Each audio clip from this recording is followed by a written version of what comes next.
Ignition sequence start. 6, 5, 4, 3, 2, 1,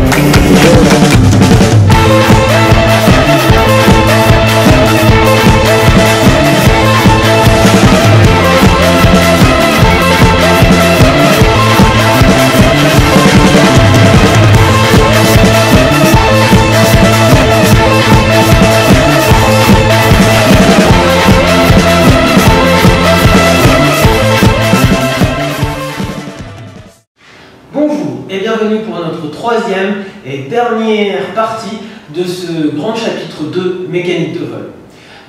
Aujourd'hui, nous allons nous intéresser à tous les équilibres en vol en dehors du vol en palier rectiligne uniforme. Autrement dit, à toutes les configurations qui sont différentes de ça.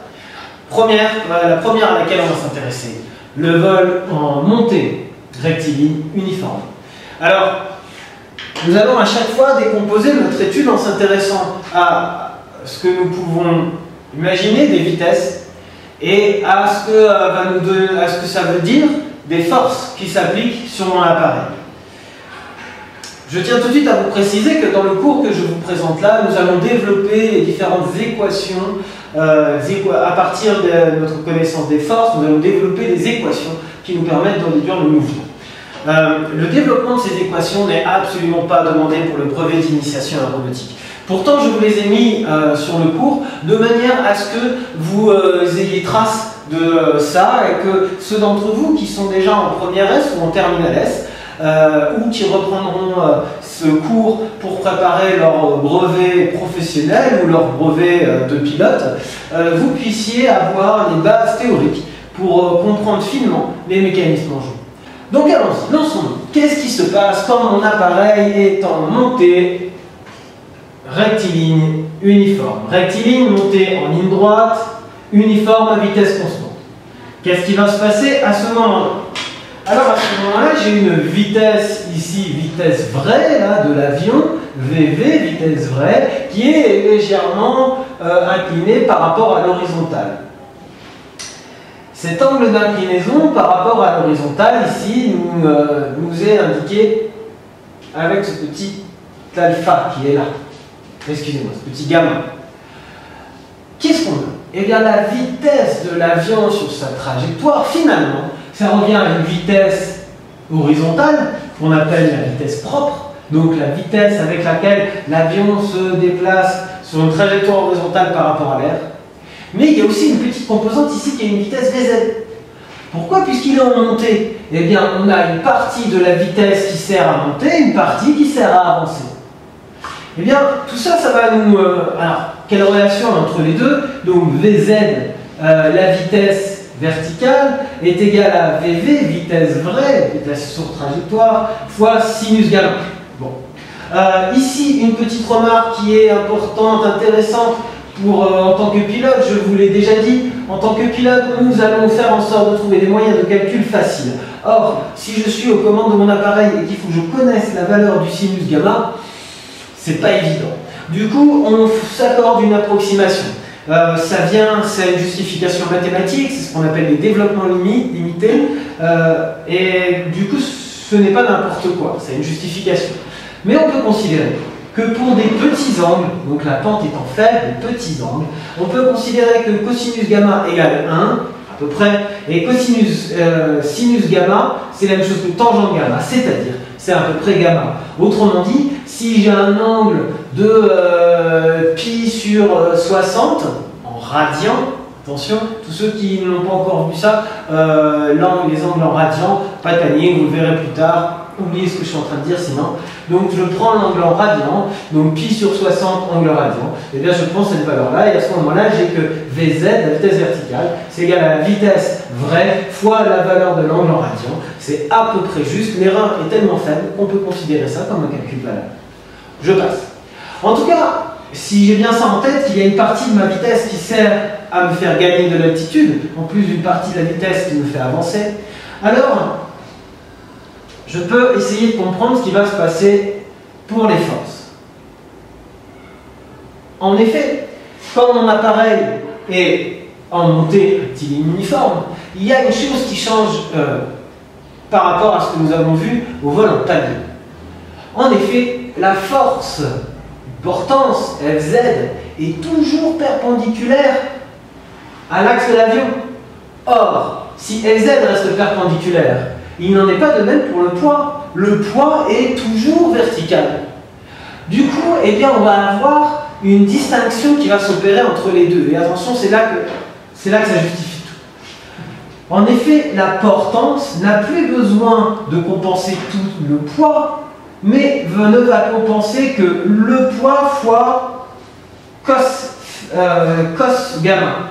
Or, cosinus est toujours plus petit que 1. Autrement dit, cette force-là que doit compenser la portance est plus petite que le poids. Ici, je vous développe les équations. On a dit la somme des forces doit toujours être égale à 0. Donc, ici, la traction moins la traînée Tx moins mg sinus alpha, c'est-à-dire la partie du poids qu'on retrouve ici, eh bien l'ensemble de ces forces sur l'axe longitudinal de l'appareil va être égal à 0. De la même manière, l'ensemble des forces perpendiculaires à l'axe longitudinal de l'appareil doit être égal à 0. Autrement dit, portance égale à mg, le poids, fois cos gamma. Et à partir de ces équations-là, eh bien on peut développer tout ça en les simplifiant, en les formant. Et puis, ça va m'amener à la conclusion qui est que, en montée, la portance est plus faible que le poids, puisqu'elle n'est plus opposée à celui-ci, mais à la composante P'Mg cos phi. S'il vous plaît, entourez-moi ça en rouge, parce que c'est une question qui tombe quasiment tous les ans. En montée, la portance est plus faible que le poids. Maintenant qu'on a vu en montée, eh bien on va voir en descente avec traction, descente rectiligne uniforme avec traction. Dans ce cas-là, eh bien, voyons ce que ça va nous donner. On a une vitesse vraie de l'appareil, une vitesse propre horizontale qui est donc plus petite que la vitesse vraie, puisqu'il y a une partie de cette vitesse vraie qui est une vitesse de descente. Alors on retrouve les mêmes remarques qu'au-dessus, c'est-à-dire qu'on peut sa vraie expression c'est celle-ci, mais si l'angle est suffisamment petit et qu'il est exprimé en radians, on peut faire une approximation en disant que la vitesse de descente, vitesse verticale de descente, c'est égal à la vitesse vraie fois l'angle de descente en radians. Mais qu'est-ce que ça nous donne pour nos forces ? Pour les forces ici, eh bien, de la même manière, un peu que tout à l'heure, nous avons une partie donc, de la portance ne va plus avoir à compenser que, encore une fois, mg cos gamma. Donc ici, encore une fois, la portance va être plus petite que le poids, puisque la portance n'a plus à compenser qu'une partie du poids. Or, l'autre partie du poids servant s'additionnant à la traction pour compenser la traînée. Et du coup, encore une fois, eh bien, on va avoir la portance qui n'a plus besoin de compenser qu'une partie du poids. Alors, je reprends mes équations qui sont toujours vraies ici, sauf que je vais avoir une différence de signe, puisque maintenant, la T moins Tx, comme tout à l'heure, plus la composante du poids, puisque en descente, le poids aide à avancer. Et du coup, eh bien, si je reprends mes équations, eh bien, je me retrouve à dire que Fz ne doit plus compenser que mg cos gamma, cosinus est toujours plus petit que 1, donc la portance est forcément plus petite que le poids. En descente comme en montée, la portance est plus faible que le poids, puisqu'elle n'est plus opposée à celui-ci, mais à la composante P'Mg cos gamma. Encore une fois, entourez-le-moi bien en rouge. En montée, en descente, la portance est toujours plus petite que le poids. D'accord ? Bon, tout ça pour arriver vers un dernier exemple qui peut être assez important, surtout pour ceux d'entre vous qui prendront le questionnaire facultatif vol libre ou vol à voile. Puisque, qu'est-ce qui va se passer si, contrairement à notre cas ici, où on avait une traction due au moteur, nous avons un appareil sans traction moteur, donc le cas typiquement d'un planeur. Alors, cas d'un planeur, mais ou d'un avion à moteur qui aurait coupé son moteur, en panne moteur ou quelque chose comme ça. Eh bien, qu'est-ce qui va se passer? À ce moment-là, tout simplement, il n'y a plus de traction et la traînée Tx doit être égale à mg sinus gamma. Alors, on retrouve un équilibre des forces comme on avait au-dessus, avec une traction plus petite. Donc, ici, on peut quasiment considérer, si on prend des pentes faibles, que la portance va être à peu près égale au poids et que la traînée va être égale à mg gamma. Attention, c'est des approximations, on sait que c'est pas tout à fait vrai. Mais qu'est-ce que ça va nous donner? Ça va nous donner ici quelque chose d'important. La finesse, on va revenir sur la finesse pour un appareil de vol libre, de vol à voile, c'est-à-dire sans traction moteur. Qu'est-ce qui va se passer? Eh bien, si mon appareil a un angle de planée comme ceci, puisqu'il a forcément, il est entre guillemets tiré par son poids, eh bien il va avoir cet angle de finesse. Alors on retrouve la formule de la finesse, coefficient de portance sur coefficient de traînée, Cz sur Cx, autrement dit ce qui revient à la portance divisée par la traînée. Et si on prend ça comme si on se reporte au schéma dessus, on voit que c'est égal à 1 sur l'angle gamma. Donc on va dire que cette première formule qui peut être ici assez utile, je vais l'entourer en rouge, vous allez voir que certaines questions, on peut avoir à y répondre en utilisant cette relation, qui est que pour un planeur, l'angle de planée gamma est égal à 1 sur la finesse. On va voir que ça va nous servir encore à autre chose. En effet, qu'est-ce qui va se passer quand mon planeur arrive à l'entrée du terrain d'atterrissage? Là, il est sur son régime de planée optimale, finesse max. Vous allez me dire, qu'est-ce qui se passerait si à l'entrée du terrain d'atterrissage, ici, il y avait des arbres? À l'entrée de mon terrain d'atterrissage, on va dire, des arbres. Alors, qu'est-ce qui va se passer à ce moment-là? Si notre arbre, notre planeur, pour passer au-dessus des arbres, eh bien, il va être obligé d'entrer sur le terrain, donc le terrain va commencer ici. Eh bien, à l'entrée du terrain, il doit être à une certaine hauteur qu'on appelle grand H. Imaginons que c'est des petits arbres de seulement 10 mètres. Si H égale 10 mètres. Alors, reprenons un peu nos égalités. Nous sommes dans un triangle rectangle. Nous avons donc une relation trigonométrique entre l'angle et la hauteur. On va dire que tangente, SOHCA, TOA, tangente égale opposé sur adjacent. Le côté opposé à cet angle-là, c'est bien la hauteur grand H qu'on a ici. Adjacent, c'est bien la longueur L qu'il va falloir au planeur, une fois qu'il a rasé les arbres à l'entrée de terrain, pour arriver à toucher la piste. Eh bien, qu'est-ce qu'on va avoir là? Alors, tangente égale H sur grand L. Si gamma est faible, on a dit que donc gamma égale grand H sur grand L. Ça, c'est l'approximation de tout à l'heure. D'où F égale grand L sur grand H. Rappelez-vous qu'on a dit gamma égale 1 sur F. Et donc, F égale grand L sur grand H. Et tout ça nous amène à cette formule ici. On a la longueur nécessaire entre l'entrée de terrain où il y a les arbres et le moment où le planeur va toucher le sol. Eh bien, cette longueur, c'est égal à la finesse fois la hauteur en entrée de terrain. Appliquons ça ici. Nous avons donc une longueur, grand L, que l'on cherche à calculer, qui doit être égale à, on a dit, la finesse. Alors, combien vaut la finesse d'un planeur? Un planeur, a une finesse entre 30 et 60 pour les planeurs de compétition. Imaginons que nous sommes avec notre planeur de compétition qui a une finesse égale à 60. Alors, on va avoir ici, on va devoir, pour calculer cette longueur avant que l'appareil touche le sol, faire L égale 60 fois H ici 10. Donc on le répète, hein, c'est plutôt petit pour des arbres. Et donc ça nous fait une longueur avant de pouvoir toucher le sol de 600 mètres. 600 mètres, c'est une fois et demie une piste de course olympique. 600 mètres, pour quelqu'un qui marche à vitesse, on va dire, normale, 600 mètres, ça fait à peu près 6-7 minutes de marche. Autrement dit, c'est déjà très long. Et ça, ce n'est que la longueur qu'il faut pour que l'appareil passe des petits arbres de 10 mètres en raflant les arbres de 10 mètres pour seulement toucher la piste. Alors imaginez la taille des terrains d'atterrissage qu'il faudrait pour les planeurs.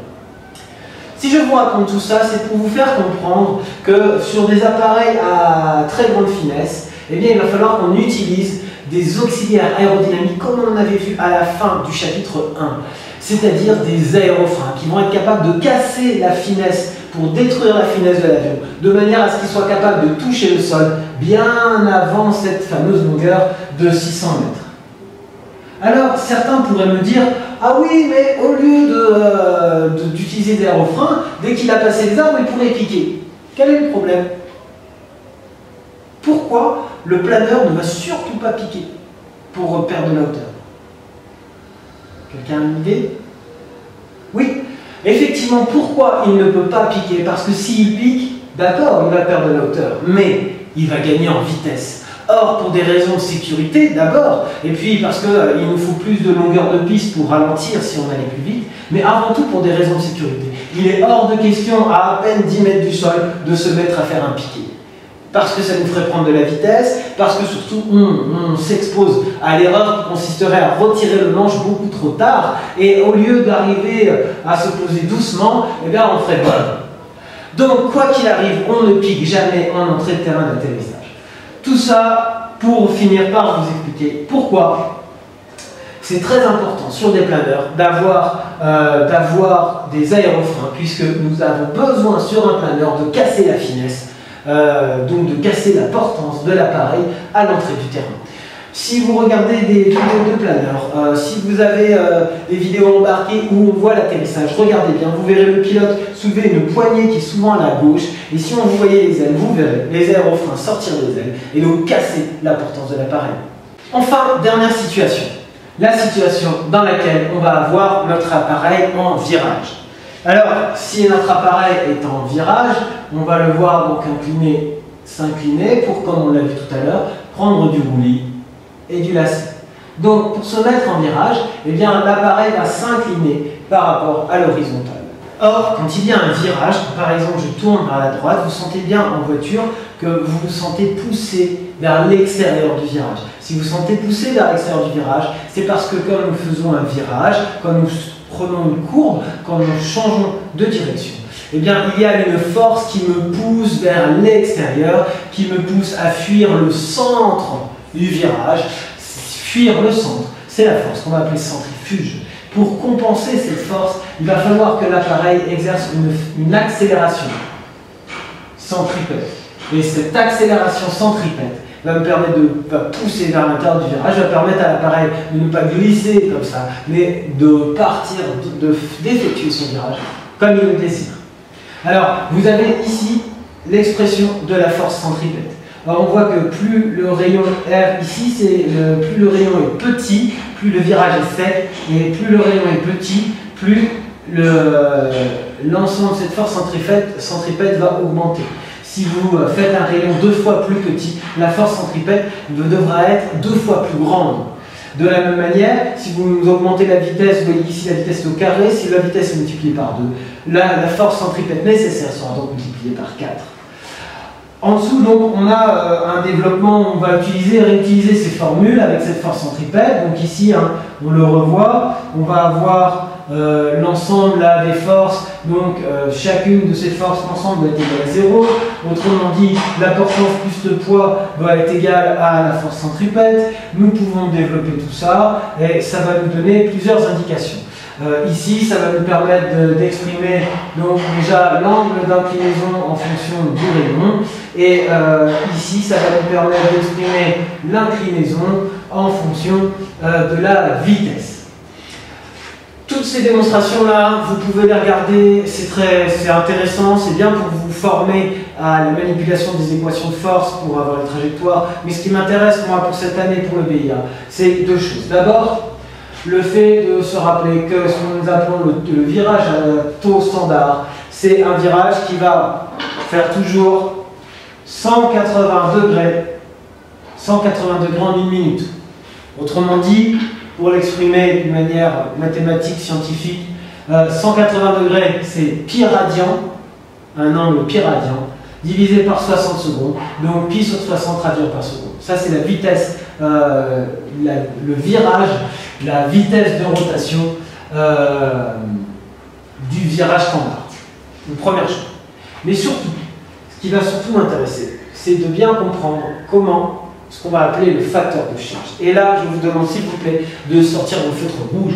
Le facteur de charge, on vous dit, c'est le rapport portance-poids, donc M égale Fz sur Mg. Donc je veux que vous entouriez ça. Le facteur de charge, c'est N, et ce facteur de charge a pour définition la valeur de la portance divisée par le poids. Portance divisée par poids.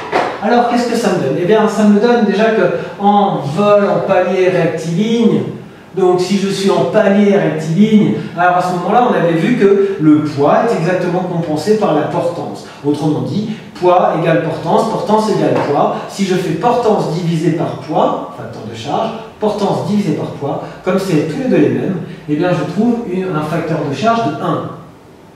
Par contre, si je suis en virage, comme nous venons de le voir au-dessus, dans un virage,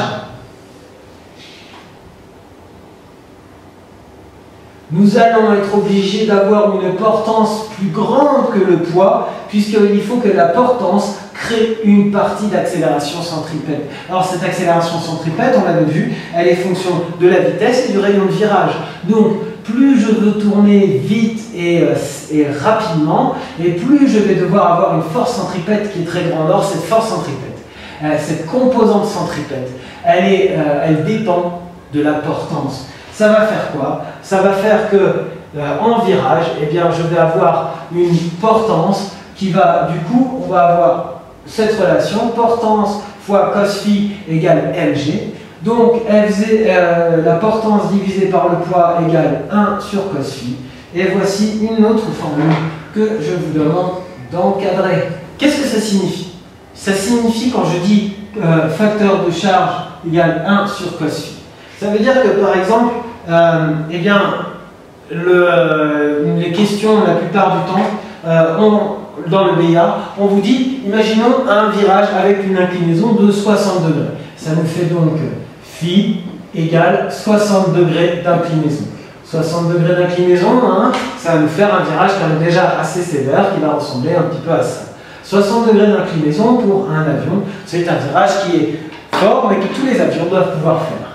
Ça va nous donner quoi comme facteur de charge? Eh bien, facteur de charge, on a cos phi dedans. Pour ceux qui ont déjà vu le cours sur la trigonométrie en seconde, vous savez que le cosinus 60 degrés, c'est une valeur remarquable, c'est égal à 1,5. Or, quel va être le facteur de charge? Il va être à ce moment-là égal à 1 sur cos phi, c'est-à-dire 1 sur cos 60, c'est-à-dire 1 sur 1,5. 1 sur 1,5, c'est égal à 2. Alors, comment comprendre ça? Eh bien, tout simplement, ça veut dire que dans le cas d'un virage à 60 degrés, eh bien, la portance de mes ailes, que doivent exercer mes ailes, c'est 2 fois le poids de l'appareil. Autrement dit, dans un virage à 60 degrés, les ailes subissent une force qui équivaut 2 fois le poids. Ça veut dire que quoi qu'il arrive, il faut avoir prévu que mes ailes soient capables de résister à beaucoup plus que le poids de l'appareil. Au moins 2 fois, ne serait-ce que pour un virage à 60, plus une marge de sécurité, plus le fait que des virages peut-être peuvent être, les appareils peuvent être amenés à faire des virages encore plus inclinés. Donc tout ça pour vous dire qu'il faut absolument avoir conçu les ailes de manière à ce qu'elles soient beaucoup plus résistantes que le simple poids de l'appareil, le poids maximum de l'appareil. Mais on va voir, dernier point, ça va avoir une incidence sur nos vitesses de décrochage. En effet, si je regarde le dernier point de ce cours, vous allez voir qu'on va parler ici de décrochage. On vous introduit 2 vitesses de nomenclature pour les vitesses de décrochage dans un appareil. On va appeler S1 la vitesse de décrochage en lice, c'est-à-dire on n'utilise pas de volet, on n'utilise pas de bec, on n'utilise pas d'aérofrein, on n'utilise pas de... Bref, l'aile en configuration la plus simple.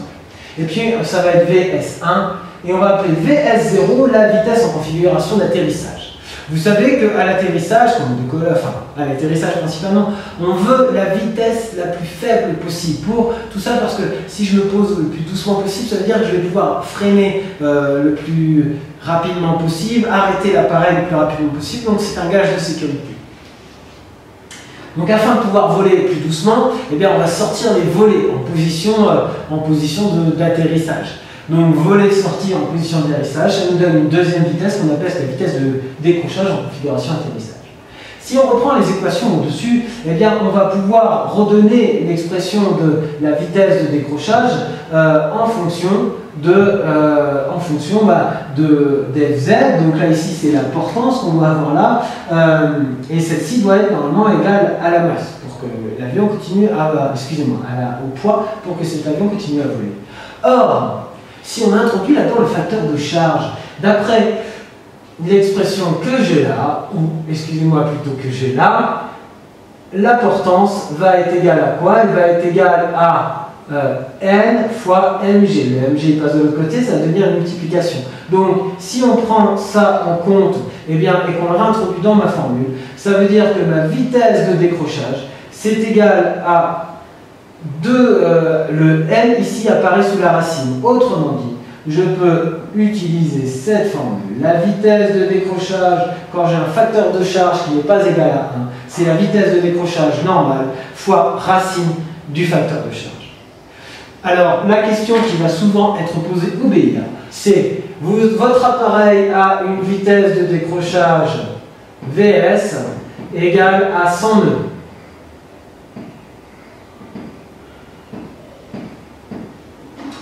Vous faites un virage à 60 degrés. Je vous rappelle, virage à 60 degrés, rappelez-vous ce qu'on avait écrit dessus. Ça veut dire un facteur de charge égale 2.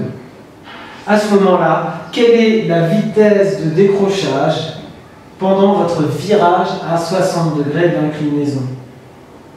Que je vais appeler ici VS60.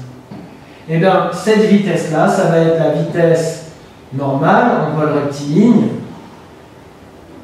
en palier rectiligne, fois racine du facteur de charge, c'est-à-dire fois racine de 2. Or, ça me donne quoi? Ça me donne 100 fois 1,41, une valeur approchée de racine de 2, valeur que vous pouvez retrouver.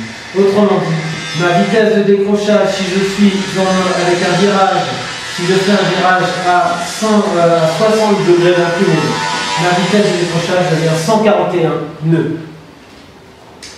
C'est-à-dire que ma vitesse de décrochage, si le facteur de charge augmente, la vitesse de décrochage augmente. Donc, quel est le scénario? Comment il faut bien comprendre ça en tant que pilote?